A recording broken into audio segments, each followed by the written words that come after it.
Infertility అనేది చాలా పెద్ద సమస్యగా మారిపోయింది. దీనికి సంబంధించి ఇట్లాంటి ట్రీట్మెంట్ ఇస్తే తొందరగా సంతానం అనేది అవుతుంది. మ్యారేజ్ అనేది జరగగానే కొన్ని సంవత్సరాల వరకు వాళ్ళు కొన్ని మందుల వరకు వద్దనుకోవడం, మళ్ళీ తర్వాత వెంబటే కావాలి అనుకోవడం, ఆలోచించి కొన్ని రోజులు గ్యాప్ తీసుకొని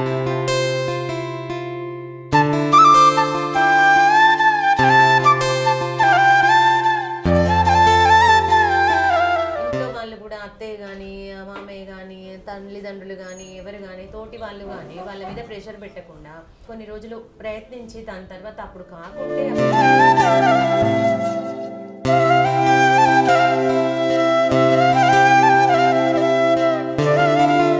నార్మల్ డెలివరీ వల్ల సిజేరియన్ల వల్ల డిఫెక్ట్స్ ఏమైనా ఉండే అవకాశం ఉంటుంది. ఈ మధ్య కాలంలో ఏం జరుగుతుందంటే కొన్ని కేసెస్లో మేమే నార్మల్కి వదిలేయలేని పరిస్థితులు ఉంటాయి. ఈ వాటర్ తగ్గిపోవడం కానీ ఇలాంటి వాళ్ళకి మేమే నార్మల్ డెలివరీకి అలో చేయం.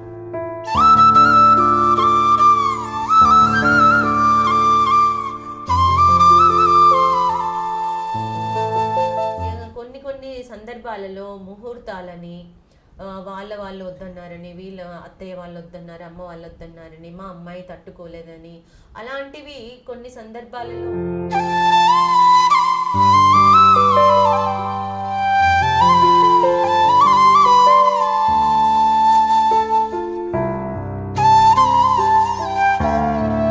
నమస్కారం, ఆరోగ్యమే మహాభాగ్యం కార్యక్రమానికి స్వాగతం. ఈనాటి మన కార్యక్రమంలో గైనకాలజీకి సంబంధించి చాలా వరకు ప్రాబ్లమ్స్ ఫేస్ చేస్తూనే ఉంటారు. దానిలో ముఖ్యంగా ఇన్ఫర్టిలిటీ అనేది చాలామంది ఇబ్బంది పడుతున్న ఒక సమస్య. ఇన్ఫర్టిలిటీకి సంబంధించి గైనకాలజీలో ఎలాంటి ప్రికాషన్స్ తీసుకోవాలి, గైనకాలజీ రావడానికి ఎలాంటి ట్రీట్మెంట్ తీసుకోవాలి, వీటన్నిటి పూర్తి వివరాలు గజ్వెల్లో ఉన్నటువంటి లక్ష్మీ శ్రీనివాస నర్సింగ్ హోమ్లో డాక్టర్ మంజుల గైనకాలజీ ఇన్ఫర్టిలిటీ స్పెషలిస్ట్ గారు మనతో ఉన్నారు. వారి మాటలోనే విందాం. నమస్తే మేడం. ముందుగా మేడం, చాలా వరకు మనం చూస్తూనే ఉన్నాం, ఇన్ఫర్టిలిటీ అనేది చాలా పెద్ద సమస్యగా మారిపోయింది. దీనికి సంబంధించి ఎట్లాంటి ట్రీట్మెంట్ ఇస్తే తొందరగా సంతానం అనేది అవుతుంది? యాక్చువల్గా ఈ మధ్యకాలంలో ఏమైందంటే మ్యారేజ్ అనేది జరగగానే కొన్ని సంవత్సరాల వరకు వాళ్ళు కొన్ని మందుల వరకు వద్దనుకోవడం, మళ్ళీ తర్వాత వెంబటే కావాలి అనుకోవడం, అంటే వాళ్ళకి ఎలా అంటే కొంచెం ఆలోచించి కొన్ని రోజులు గ్యాప్ తీసుకొని అలా ట్రీట్మెంట్లు తీసుకుందాం అనేది కూడా వాళ్ళకు తెలియకుండా ఉంది.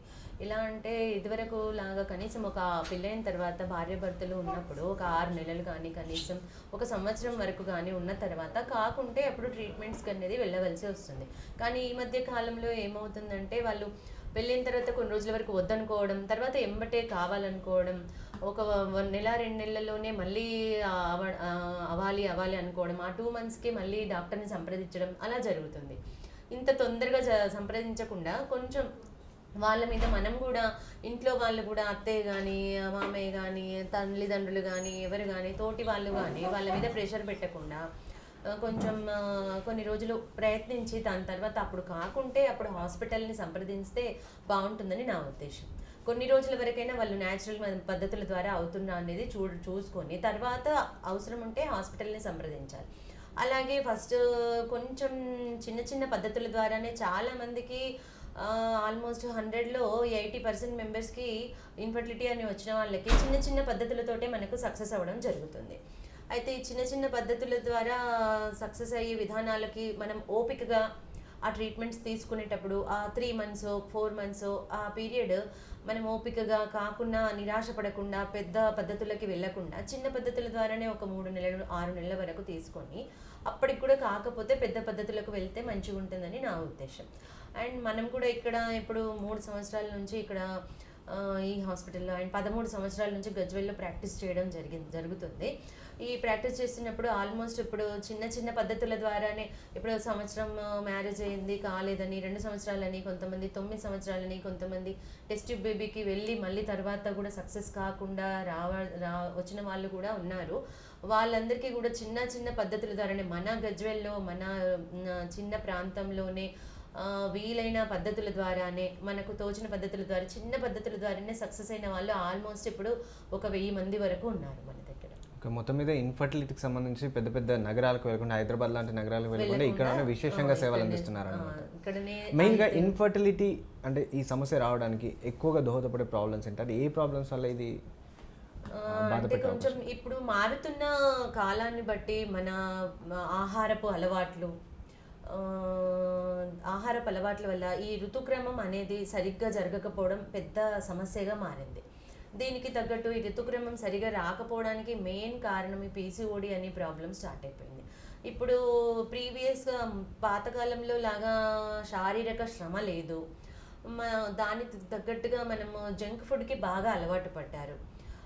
దానివల్ల ఏమవుతుందని అంటే జంక్ ఫుడ్ బక్కగా కొంతమంది సన్నగా ఉంటారు, కొంతమంది లావుగా ఉంటారు. అయినా కూడా ఋతుక్రమం అనేది సరిగా ఉండడం లేదు. దానికి మెయిన్ కారణాలు ఆహారపు అలవాట్లు. కొంచెం ఆకుకూరలు, కూరగాయలు, పళ్ళు తీసుకుంటూ శారీరక శ్రమ చేస్తూ జంక్ ఫుడ్ తగ్గిస్తూ ఉంటే కంపల్సరీగా ఋతుక్రమం అనేది సరిగ్గా సవ్యంగా జరుగుతుంది. ఎప్పుడైతే ఋతుక్రమం సరిగ్గా జరుగుతుందో పిల్లలు అవడానికి ఈజీగా అవకాశం ఉంటుంది. మెయిన్గా పిల్లలకి ఇప్పుడు వాళ్ళు సన్నగా ఉన్నా లావుగా ఉన్నా కూడా వాళ్ళకి రక్తహీనత అనేది కూడా మన ఊర్లలో చాలా వరకు గమనించవచ్చు. అనీమియా అంటారు.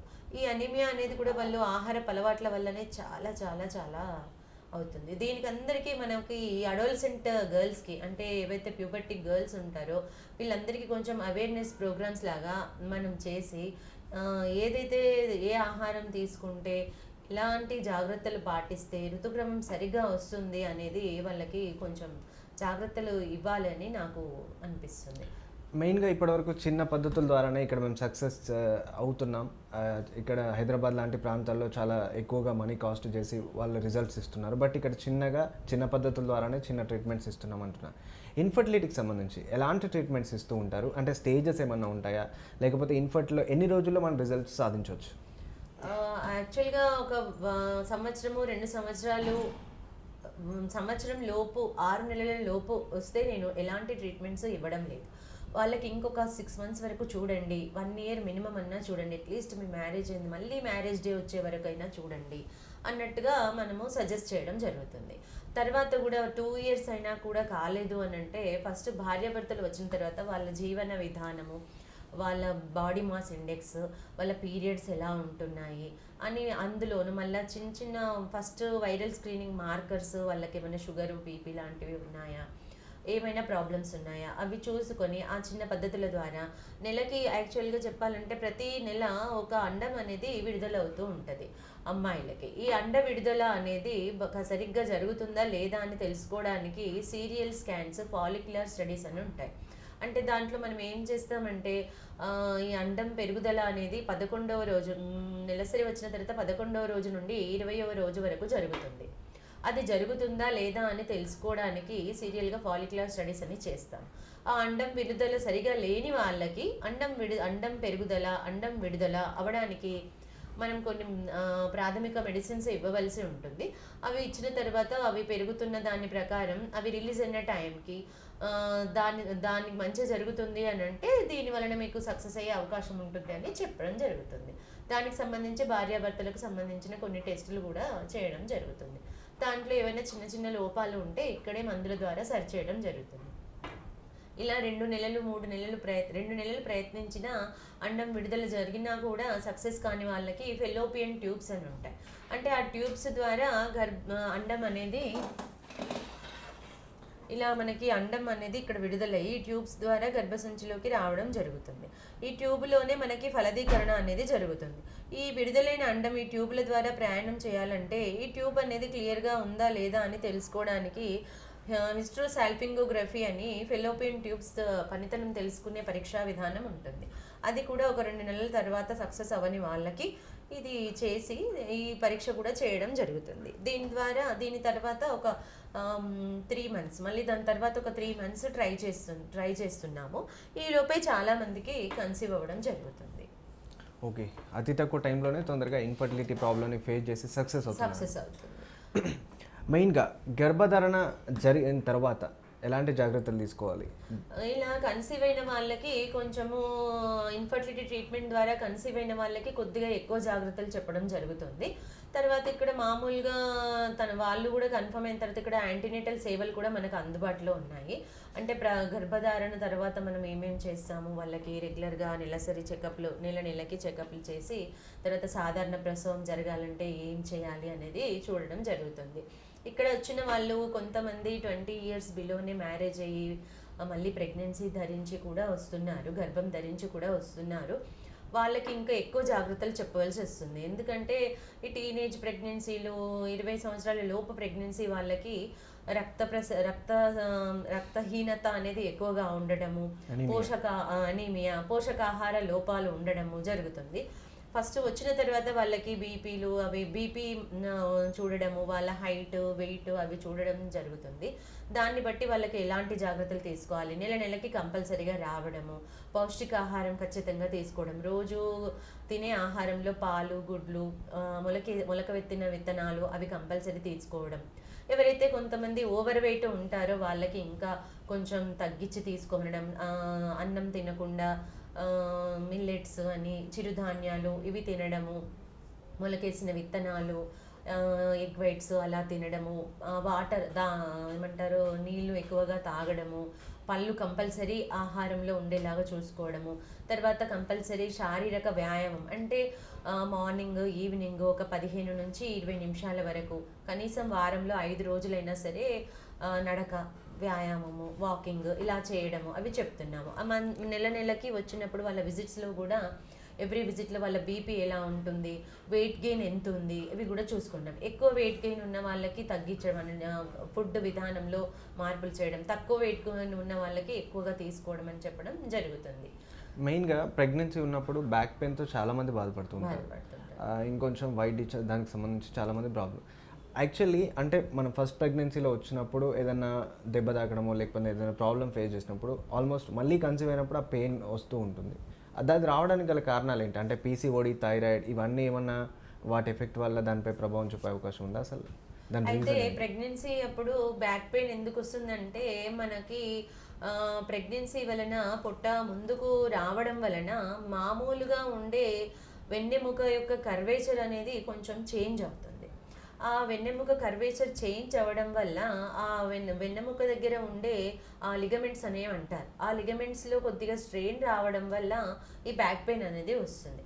దానికి మనము ఏం చేయాలంటే చాలా సాఫ్ట్గా ఉన్న పరుపుల మీద పడుకోకుండా కొంచెం మీడియం సాఫ్ట్గా ఉన్న పరుపుల మీద పడుకోవడము, లోకల్ అప్లికేషన్ ఏవైనా జెల్స్ ఉంటే ఇప్పుడు ఆయుర్వేదిక్ జెల్స్ కానీ లేకపోతే ఐస్తో కానీ అలా ఏమంటారు ఫొమెంటేషన్ పెట్టడము అలాంటివి చేయడము, పొజిషన్ మెయింటైన్ చేయడము, రాత్రి పడుకున్నప్పుడు తల కింద పెద్ద హైట్లో ఉండే దిండ్లు వేసుకోకపోవడము, తర్వాత స్పైన్ కర్వేచర్ మెయింటెనెన్స్ చేయడానికి ఆ చిన్న ఏదైతే దుప్పటి అలాంటిది స్పైన్ కింద పెట్టుకొని పడుకోవడము, తర్వాత కాళ్ళ కింద కూడా చిన్న పిల్లో పెట్టుకోవడము, సైడ్కి తిరిగి పడుకున్నప్పుడు పొట్ట అనేది మరీ ఇలా నెలలు నిండిన గర్భవతులకి పొట్ట మరీ పడినప్పుడు కూడా పొట్ట అనేది లాగినట్టు అవ్వడము అలా జరుగుతుంది. సైడ్ తిరిగి పడుకున్నప్పుడు పొట్ట కింద కూడా చిన్న అదే పిల్లో పెట్టుకొని ఉండడం వలన ఈ చిన్న చిన్న ప్రాబ్లమ్స్ని ఓవర్కమ్ చేయొచ్చు. మెయిన్గా ఈ న్యాచురల్ కన్సీవ్కి ఇన్ఫర్టిలీ కన్సీవ్కి డిఫరెన్స్ ఏంటి? కన్సెప్షన్లో రెండిటికి పెద్ద తేడాలు ఏమి ఉండవండి. అంటే రెండిట్లోనూ పురుష కణాలు అండము ఫలదీకరణ చెందిన తర్వాతనే జరుగుతుంది. ఇప్పుడు సింపుల్ మెథడ్స్ కూడా ఇక్కడ మనం గజ్వెల్లో అందుబాటులో ఉన్న మెథడ్స్ అయితే ఆల్మోస్ట్ సేమే ఉంటుంది. కానీ ఇప్పుడు హైదరాబాద్లో వెళ్ళి కొన్ని ఫర్టిలిటీ సెంటర్స్లో ఇన్విట్రో ఫర్టిలైజేషన్ IVF అని ఉంటుంది. అది మనకు గజ్వెల్లో మా దగ్గర అందుబాటులో లేదు. కానీ ఆ ఇన్విట్రో ఫర్టిలైజేషన్ ఏంటంటే ఇది ఏదైతే శుక్రకణాలు అండము ఫలదీకరణ చెందే విధానమో అది టెస్ట్ ట్యూబ్లో చేసి 3 కణాలు 5 కణాలు అలా దశ ఉంటుంది. అదే ఫర్టిలైజేషన్ 3, 4, 6, 8 అలా జరుగుతుంది. ఆ కొన్ని కణాల స్టేజ్లో మళ్ళీ దాన్ని పిండంని తీసుకొని వచ్చి కొన్ని స్పెషల్ పద్ధతుల ద్వారా గర్భసంచిలోకి మళ్ళీ గర్భధారణ చేసేది ఉంటుంది. దాన్ని ఇన్విట్రో ఫర్టిలైజేషన్ అంటారు. అది మామూలుగా 2 years 3 years అయిన వాళ్ళకి కరెక్ట్ చిన్న చిన్న పద్ధతుల ద్వారా కరెక్ట్గా గర్భసంచిలో లైనింగ్ అనేది ఉంటుంది, ఎండోమెట్రియం అనేది, అండ్ అండం విడుదల, గర్భసంచిలో లైనింగ్, శుక్రకణాలు అనేటివి ఇవి 3 పర్ఫెక్ట్గా ఉంటే చిన్న చిన్న మెథడ్స్ ద్వారానే చాలామంది సక్సెస్ అవుతారు. మెయిన్గా ఇప్పుడు ప్రెగ్నెన్సీ వచ్చిన తర్వాత స్కాన్స్ చేస్తూ ఉంటారు మంత్. యాక్చువల్లీ ఎన్ని స్కాన్స్ ఉంటాయి, ఏ స్కాన్లో ఎలాంటి రిజల్ట్ ఫైండ్ అవుట్ చేయడానికి ఆ స్కాన్స్ చేస్తూ ఉంటారు? యాక్చువల్గా గర్భం ధరించిన తర్వాత 6 వారాలకే మనం పిండం అనేది హార్ట్ బీట్ అనేది స్టార్ట్ అవుతుంది, అంటే వయబిలిటీ అంటారు. ఆ వయబిలిటీ స్కాన్ చేయొచ్చు. కానీ మన దగ్గరికి పేషెంట్స్ అప్రోచ్ అయిన తర్వాత మేము ఒక 15 డేస్ 20 డేస్ అంటే సుమారుగా 6 నుంచి 7 వారాల ప్రాంతంలో గర్భసంచిలోనే అది అంటే యూట్రస్లోనే ప్రెగ్నెన్సీ అనేది ఇంప్లాంట్ అయిందా, లేకపోతే పక్కన ట్యూబ్స్లో కూడా కొంతమందికి అయ్యే అవకాశం ఉంటుంది. దాన్ని ఎక్టోపిక్ ప్రెగ్నెన్సీ అంటారు. అలా ఏమన్నా జరుగుతుందా అనేది చూసుకోవడం జరుగుతుంది. అది 6 నుంచి 7 వారాల మధ్యలో ఒకటి వయబిలిటీ స్కాన్ అని చేస్తాం. దాని తర్వాత మళ్ళీ 12 నుంచి 14 వారాల మధ్యలో ఎన్టీ స్కాన్ అని ఉంటుంది, అంటే న్యూకల్ ట్రాన్స్లూసెన్సీ అంట. దీనిలో మనకి బేబీకి ఏమైనా అప్పటి వరకు తయారైన అవయవాలలో ఏదైనా లోపం ఉందా అనేది తెలుస్తుంది. అదే సమయంలో ట్రైజోమిస్ అని అంటారు, డౌన్ సిండ్రోమ్ అని, ఇప్పుడు క్రోమోజోమ్ ప్రాబ్లమ్స్ ఏమైనా ఉంటాయి, అవి కూడా ఏమైనా వచ్చే అవకాశం ఉందా పుట్టబోయే బేబీకి అనేది కూడా అందులో తెలుస్తుంది. దాని తర్వాత 5th మంత్ ఎండింగ్లో, అంటే ఇక వాళ్ళ భాషలో 20 నుంచి 22 వారాల మధ్యలో టీఫా స్కాన్ అని ఉంటుంది. టీఫా అంటే targeted imaging for fetal anomalies. ఆ స్కాన్లో మనకి చాలా వరకు ఏ ప్రాబ్లం ఉన్నా చిన్న చిన్న మైనర్ ప్రాబ్లమ్స్ కాకుండా పెద్ద ప్రాబ్లమ్స్ అన్నీ తెలిసిపోతాయి. దీని తర్వాత 8th మంత్లో గ్రోత్ స్కాన్ అనేది ఒకటి ఉంటుంది. ఈ 4 స్కాన్స్ సరిపోతుంది. ఆ గ్రోత్ స్కాన్లో మనకి ఏం తెలుస్తుందంటే వాటర్ ఎంత ఉంది, బేబీ పెరుగుదల బాగుందా, ఏమైనా ప్రాబ్లమ్స్ స్టార్ట్ అవుతున్నాయా, వాటర్ తగ్గిపోవడం అనేది, అలాంటివి తెలిసిపోతాయి. అది 28 నుంచి 30 వారాల మధ్యలో జరుగుతుంది. ఈ 4 స్కాన్లు చాలు. అలా ఇది రెగ్యులర్గా నార్మల్గా అంత నార్మల్గా ఉన్న వాళ్ళకి పేషెంట్స్కి. అదే కొంతమంది హై రిస్క్ ప్రెగ్నెన్సీ ఉంటారు, వేదర్ బీపీ రావడం కానీ షుగర్ రావడం కానీ ఇలాంటివి జరుగుతుంది. ఎవరికైనా ఈ 28 నుంచి 30 వారాల మధ్యలో డాప్లర్లో ప్రాబ్లమ్స్ కానీ, అంటే తల్లి నుంచి బిడ్డకి రక్త ప్రసరణలో కొద్దిగా ప్రాబ్లమ్స్ రావడం కానీ, ఉమ్మనీరు అంటారు, ఉమ్మనీరు తక్కువ ఉండడం కానీ, ఎవరికైనా అలా జరుగుతున్న వాళ్ళకి వారానికి ఒకసారి కూడా కొంతమందికి స్కాన్ చేయవలసి వస్తుంది. కానీ అంత నార్మల్గా ఉండి బీపీ షుగర్ ఇలాంటివి లేని వాళ్ళకి ఈ 4 స్కాన్లు సరిపోతాయి. మెయిన్గా ప్రెగ్నెన్సీ టోటల్ డెలివరీ టైంకి వచ్చేసరికి ఇప్పుడైతే ఎక్కువగా సిజేరియన్ కాకుండా నార్మల్ డెలివరీకి ట్రై చేస్తున్నారు. ఈ నార్మల్ డెలివరీ వల్ల సిజేరియన్ల వల్ల డిఫెక్ట్స్ ఏమైనా ఉండే అవకాశం ఉంటుంది? యాక్చువల్ నార్మల్ డెలివరీ ఏదైనా నార్మల్ అంటే అది నార్మల్ అంటే దట్ ఈస్ నార్మల్ అనమాట. నార్మల్ డెలివరీకి ఎవరైనా ఫస్ట్ ప్రెగ్నెన్సీలో ప్రయత్నం చేయడం చాలా ఉత్తమం. ఈ మధ్య కాలంలో ఏం జరుగుతుందంటే కొన్ని కేసెస్లో మేమే నార్మల్కి వదిలేయలేని పరిస్థితులు ఉంటాయి. ఏదర్ బేబీకి తల్లికి బిడ్డకి రక్త ప్రసరణ తగ్గడం కానీ, బీపీ మదర్కి ఎక్కువ అవ్వడం కానీ, తర్వాత బిగ్ బేబీ అంటారు, అంటే 3.5 కిలోలు దాటి ఉండడం కానీ, అది ఫస్ట్ ప్రెగ్నెన్సీలో ఈ వాటర్ తగ్గిపోవడం కానీ, ఇలాంటి వాళ్ళకి మేమే నార్మల్ డెలివరీకి అలో చేయం. కానీ కొన్ని సందర్భాలలో ఇవన్నీ కూడా చాలా సందర్భాలలో అన్నీ నార్మల్గానే ఉంటాయి. బీపీ నార్మల్ ఉంటుంది, షుగర్ నార్మల్ ఉంటుంది, బేబీ కూడా యావరేజ్ వెయిట్ ఉంటుంది, వాటర్ మంచిగా ఉంటుంది. అయినా కూడా కొన్ని సందర్భాలలో ముహూర్తాలని వాళ్ళు వద్దన్నారని, వీళ్ళ అత్తయ్య వాళ్ళు వద్దన్నారు, అమ్మ వాళ్ళు వద్దన్నారని, మా అమ్మాయి తట్టుకోలేదని, అలాంటివి కొన్ని సందర్భాలలో వాళ్ళు రిక్వెస్ట్ చేయడం జరుగుతుంది. నేను చెప్పేది ఏంటంటే ఇప్పుడు అంటే సిజేరియన్ అనేది ఎంతగా వాళ్ళ రిక్వెస్ట్ని బట్టి మనము అందుబాటులో ఉంది. కానీ పురాతన కాలంలో కానీ ఒక 5 years 10 years ఎగో కానీ ఎలా ఉందంటే తల్లిదండ్రులు ఇప్పుడు ప్రెగ్నెంట్ లేడీ అనేది నార్మల్ డెలివరీకి ఎక్కువగా సుముఖత చూపడం, ఈ పెయిన్స్ని కూడా భరించడం, అలాంటివి బ్యాక్ పెయిన్ కూడా కొంచెం వరకు ఉంటుంది. కానీ అంతగా ఏమి ఉండదు. బ్యాక్ పెయిన్ వస్తుంది ప్రెగ్నెన్సీ. ఇప్పుడు నార్మల్ డెలివరీ అవుతుందంటే చాలా నొప్పి ఉంటుంది. కానీ అది వాళ్ళు కూడా పేరెంట్స్ వాళ్ళకి సహకరించడం, తనని కూడా మోటివేట్ చేయడం. మేము కూడా యాజ్ డాక్టర్స్ 9th month పడ్డ తర్వాత మీరు ఇలా వాకింగ్ చేయాలి, కొన్ని చిన్న చిన్న ఎక్సర్సైజెస్, బటర్ఫ్లై ఎక్సర్సైజెస్ అని ఉంటాయి, కింద కూర్చొని లేవడం, చిన్నవి సపోర్ట్ చేయడం, ఇలాంటివి మేము వాళ్ళకి కూడా సహకరిస్తున్నాం. అలానే వాళ్ళ తరఫున కూడా ఫ్యామిలీ తరఫున కూడా అత్తయ్య వాళ్ళైతే కానీ అమ్మ వాళ్ళైతే కానీ ఏదైనా హస్బెండ్ అయితే కానీ నార్మల్ డెలివరీకి మోటివేట్ చేస్తే ఇంకా సిజేరియన్ రేట్ని మనం ఇంకా ఫ్యూచర్లో తగ్గించే అవకాశం ఉంటుంది. ఫస్ట్ ప్రెగ్నెన్సీలో నార్మల్ డెలివరీ అయిపోయిన తర్వాత సెకండ్ ప్రెగ్నెన్సీలో మళ్ళీ సిజేరియన్ అవకాశం ఉందా, లేకపోతే కంపల్సరీగా నార్మల్ డెలివరీ అయిన వాళ్ళకి 100కి 90 మందికి తిరిగి నార్మల్ డెలివరీ అయ్యే అవకాశమే ఉంటుంది. కానీ కొన్ని ఇండికేషన్స్లో ఏదర్ ఇలా బేబీ రిటర్న్ తిరిగినప్పుడు ఇలా బ్రీచ్ అంటారు, అంటే మామూలుగా తల కిందకి రాకుండా ఇలా కాళ్ళు కిందకి ఉంటాయి, ఇలా కాళ్ళు కిందికి రావడం, అలాంటి కొన్ని పరిస్థితులు, మళ్ళీ ఇందాక చెప్పినట్టు తల్లి నుండి బిడ్డకు రక్త ప్రసరణ తగ్గడం, బీపీ హై అవ్వడం, కొన్ని కారణాలకి మనం సిజేరియన్ చేయవలసి వస్తుంది. కానీ సర్వసాధారణంగా మొదటి ప్రెగ్నెన్సీ నార్మల్ డెలివరీ అయింది, నెలలు నిండిన తర్వాత తల్లి గర్భం దాల్చిన నెలలు నిండిన తర్వాతనే 2.5 kgs ఎబోవ్ ఉన్న బేబీ డెలివరీ అయింది ఫస్ట్ టైం అంటే సెకండ్ టైం కంపల్సరీ నార్మల్ అయ్యే అవకాశం ఉంటుంది. దానికి కూడా మేము సహకరిస్తాము. అదే మేము మోటివేట్ చేస్తాము వాళ్ళని, నీకు ఫస్ట్ నార్మల్ అయింది కాబట్టి మ్యాక్సిమం నార్మల్ అయ్యే అవకాశం ఉంటుంది, కొన్ని సందర్భాలలో తప్ప అని మనం చెప్తాం. కొన్నిసార్లు ఉమ్మనీరు మింగడం అనేది, ఉమ్మనీరు అంటే దాంట్లో మోషన్ వెళ్ళడము, బేబీ మోషన్ వెళ్ళడం అలాంటివి జరుగుతాయి. అలాంటప్పుడు మనము బేబీని లైఫ్ సేవ్ చేయడానికి మనం సిజేరియన్కి వెళ్ళవలసి ఉంటుంది. మెయిన్గా బేబీ పుట్టిన తర్వాత కొంచెం వీక్గా ఉందని 9 months అయిన తర్వాత కూడా బల్బ్స్ కింద పెట్టడం, లేకపోతే కొంచెం 3 days ఏ ప్రాబ్లం వల్ల, అంటే మదర్ డెలివరీ సరిగా ప్రాబ్లమా, లేకపోతే పాప బాబు ప్రాబ్లమా, అసలు ఏంటి దాని రీజన్ ఏంటి? కొన్నిసార్లు నార్మల్ డెలివరీ అయిన తర్వాత కూడా కొన్నిసార్లు లాస్ట్ 10 centimeters తర్వాత యూజువల్గా డెలివరీ అవుతుంది. సెకండ్ స్టేజ్ అంటారు దాన్ని.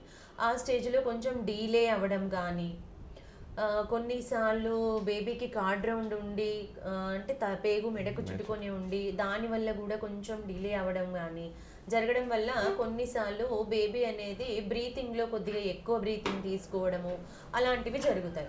దాన్ని కొంతమంది టెంపరీగా వస్తుంది, దాన్ని ట్రాన్సియంట్ టెకిప్నియా ఆఫ్ న్యూబర్న్ అంటారు. అది ఒక 2-3 hours కొంచెం మనమే కేర్ తీసుకోవడము, కొంచెం ఆక్సిజన్ సప్లై ఇవ్వడము బేబీకి, దానివల్ల తగ్గిపోతుంది. కానీ ఇంకా కొంచెం ముందుగా డెలివరీ అయిన పిల్లలు అంటే 32 weeks 34 weeks బిఫోర్ డెలివరీ అయిన పిల్లలకి లంగ్స్ అనేటివి సరిగ్గా మెచ్యూర్ అవ్వవు.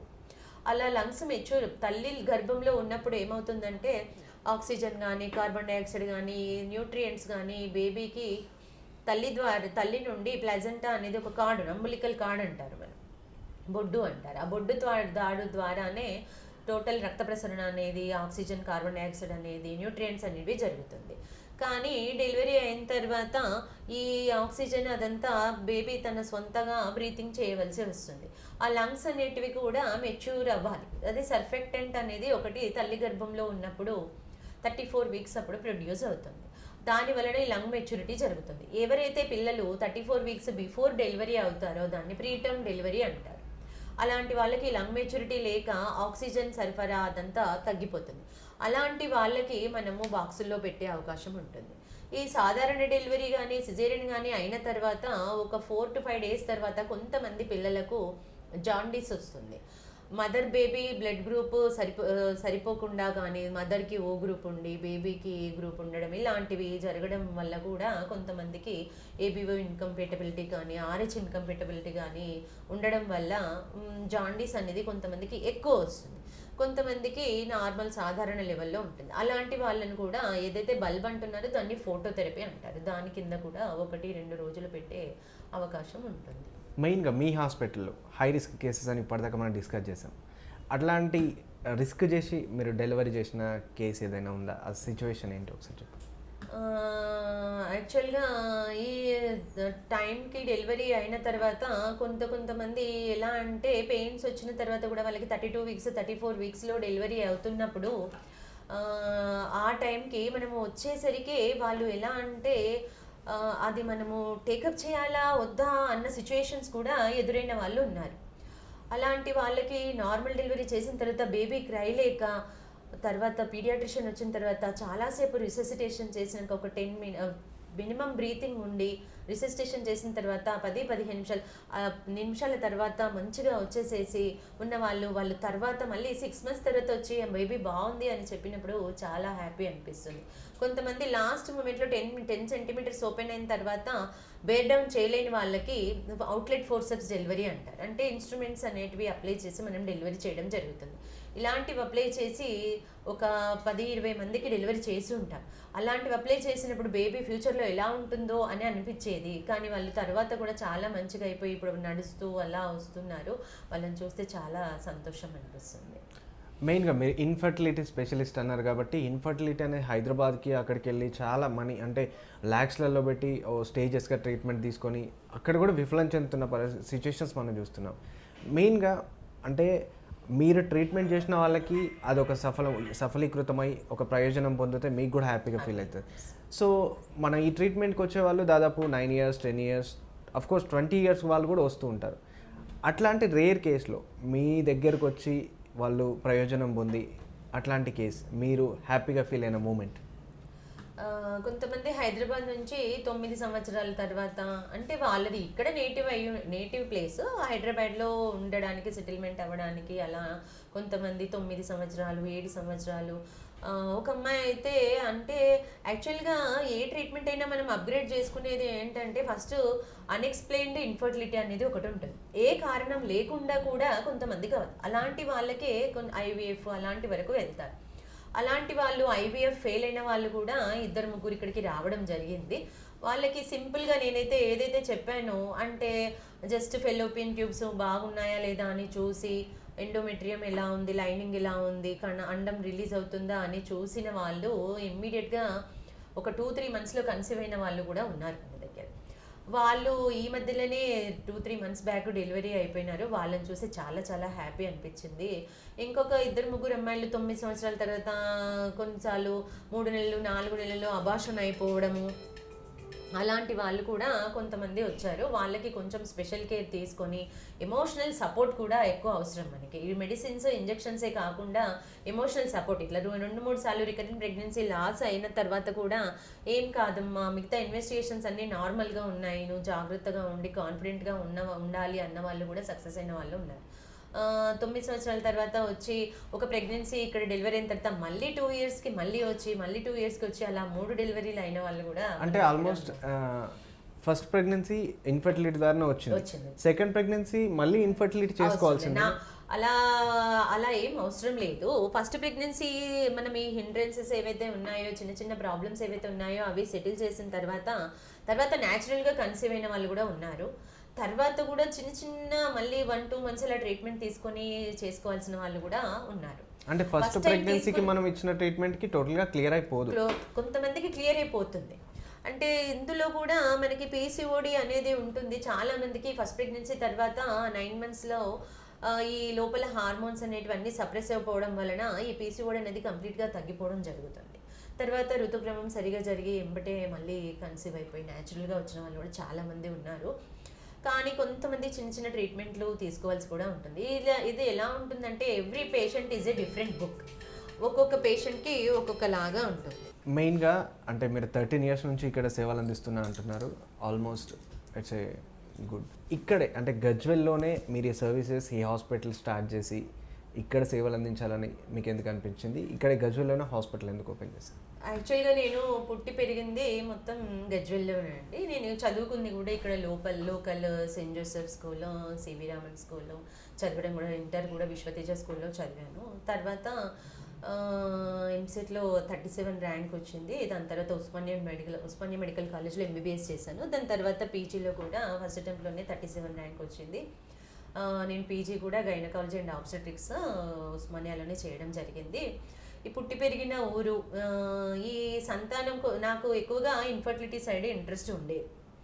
ఎందుకంటే ఇప్పుడు ఇక్కడ చిన్న ఊర్ల నుండి ఇన్ఫర్టిలిటీ ట్రీట్మెంట్ అంటే అది ఒక రోజు అయిపోయేది కాదు.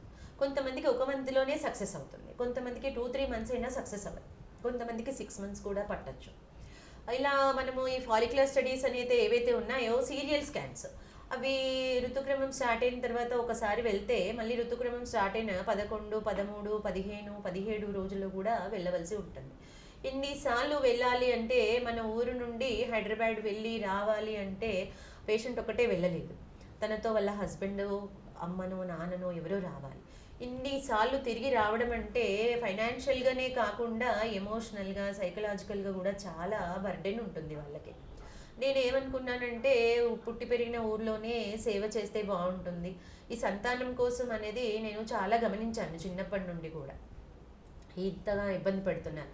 యాక్చువల్గా చిన్నప్పుడు ఒకసారి హైదరాబాద్ నుంచి, తిలక్ నగర్ నుంచి ఒక సిఎల్ నరసింహారావు సార్ అని వచ్చేవారు. తను ఎవ్రీ బుధవారం ఇక్కడికి వచ్చేవారు. తనను చూసి నేను 5th క్లాస్లో చదువుతున్నప్పుడే అనుకున్నాను, తను హైదరాబాద్లో ఉండి ఇక్కడ ఎవ్రీ బుధవారం వచ్చి సేవ చేస్తున్నారు, మనం కూడా ఇలానే డాక్టర్ అయితే ఎంత బాగుంటుంది. తన గురించి మన పెద్దవాళ్ళు, మా నాన్న వాళ్ళైతే కానీ, చుట్టుపక్కల వాళ్ళైతే కానీ ఆ సార్ గురించి ఇప్పటికి కూడా నేను హైదరాబాద్ వెళ్తే తనని విజిట్ చేస్తుంటాను. తను ఆల్రెడీ ఇప్పుడు 85 years, ప్రాక్టీస్ కూడా స్టాప్ చేశారు. ఏదో తను నమ్ముకుని పాత పేషెంట్లు ఎవరో వస్తే తప్ప తను ఇప్పటికి కూడా 50 రూపాయలు మాత్రమే ఫీజు తీసుకుంటాడు. అప్పుడు వచ్చినప్పుడు కూడా తనకు అందరూ ఇచ్చిన ఏదైతే రెస్పెక్ట్ అయితే కానీ, తనను మంచిగా పొగడడం కానీ, తనను గుర్తించి గౌరవించడం కానీ అవి చూసి నేను చాలా ఇన్స్పైర్ అవ్వడం జరిగింది. దాని నుంచి నేను డాక్టర్ అవ్వాలి అని అప్పుడే చిన్నతనం నుండే చాలా శ్రద్ధ ఉండేది, చాలా పట్టుదల ఉండేది. నేను పుట్టి పెరిగినది చాలా పేద కుటుంబం, చెప్పాలంటే లోయర్ మిడిల్ క్లాస్. మేము 5 అమ్మాయిలము, నాన్న వాళ్ళు అయినా కూడా నేను పెద్ద అమ్మాయిని, అందరినీ కూడా ఇలా చదవమన్నారు. దాంతోపాటు మా ప్రోత్సాహము, మా కష్టపడే విధానము ఎంతవరకు ఉందో నాన్నగారి అమ్మగారి ప్రోత్సాహం కూడా అంతే ఉంది. మా పేరెంట్స్ కూడా బాగా ప్రోత్సహించారు. ఇంకా గురువులు కూడా 10th క్లాస్ ఇంటర్ అయిన తర్వాత ఇంటికి వచ్చి నాన్న వాళ్ళని రిక్వెస్ట్ చేయడం, అమ్మాయిలు అయితే ఏముంది లాంగ్ టర్మ్ కోచింగ్కి పంపించండి, ఒంగోలు నాగభైరవకి పంపించారు నన్ను లాంగ్ టర్మ్ కోచింగ్కి, కంపల్సరీ పంపించండి, అమ్మాయికి ఇంట్రెస్ట్ ఉంది అని అలా వాళ్ళు ప్రోత్సహించారు. మా ట్యూషన్ మాస్టర్స్ అయితే కానీ, చదువుకున్న కాలేజ్ వాళ్ళైతే కానీ.